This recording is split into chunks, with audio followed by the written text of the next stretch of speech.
Yung 12 po. Natutulog po siya. Tapos, Habang? binubuksan po yung bandang sa bra po, ma'am. Tapos, nilalaro po yung ano ng date niya po, ma'am. Tapos, di po alam ng bata na may nagbibideo na ganun. Tulog na tulog po yung bata, ma'am. Sino nagmamayari nitong cellphone? Pido. Yung tito po na pinagtitirhan po nila. Okay, so ito yung akusado. Opo. Iba naman po yung nagtangka doon sa 15 iba pa? anyos, ma'am. Opo. Iba pa? Ang sumunod po nung 15 anyos, ma'am, ang nagtangka daw po sa kanya, ma'am, yung lolo daw po. Shit. Grabe. May birthdayhan daw po. Tapos maaga daw po silang nakatulog nung kapatid niyang 12 anyos po. Tapos nagising na lang daw po siya, hinuhubaran na daw po siya ng short. Tapos buti daw po nagising siya pero nakita niya daw po yung mukha ng naghubad ng short sa kanya, ma'am. Nay, huwag po kayong mag-alala kasi nakuha na po natin ang mga bata. Okay? At nasa police station na po sila at inaasikaso na po sila ng ating social worker doon at no less than the chief of police po ay is on top of the situation. Attorney, gusto ko lang po sana sabihin po sa inyo na wala ni kahit sinong side ng asawa ko na makakapunta talaga doon. Gusto ko safe yung mga anak ko, attorney. Hindi ko mapakali talaga. Buti nakapagsumbong yung mga bata. Nay, Hindi ko maintindihan sa sarili ko. Nay, huwag kang mag-alala kasi tutulungan po namin pati po si tita. Sir, marami pong salamat sa agaran po ninyong aksyon at nakuha na po ninyo ang mga bata.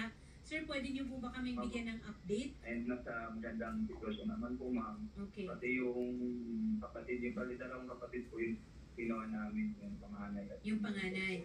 Hello po, ate. Hello po. Mahal ko po talaga kayo. Ayaw ko ng ganyan. Hindi ko talaga kaya. Hindi ko talaga kaya talaga kayo. Gusto ko kasi talaga kayo. Sobrang pinagsabi ka sa akin. Hindi mo mapagkain. Hindi mo magkakain.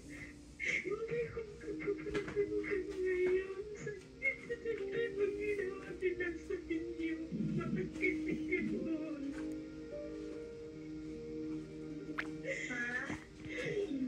Po, ate. Alam po ikaw ni Mama ka. Pati si Bunso ka. Okay mo kami din.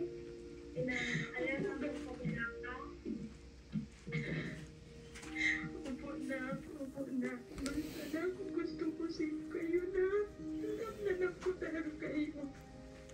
Hindi ko talaga kaya na makarinig ng ganyan sa inyo. Masakit sa akin. Bakit sa inyo? Kaya ko talaga nagawa ng ganyan. Bakit ganun? Bakit nistito ko sa kanila? Ako naman kayo. Para ka naman maayang pagluto.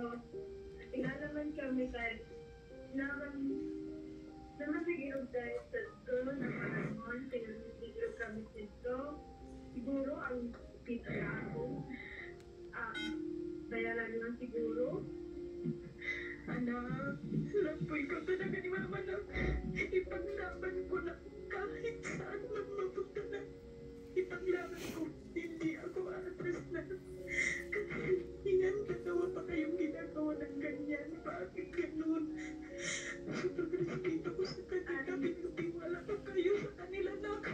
Bakit ganun? Bakit ganun? Masakit sa akin na. Ano din? Talaga ko na ano kami. Bastos na Hindi na kami. kami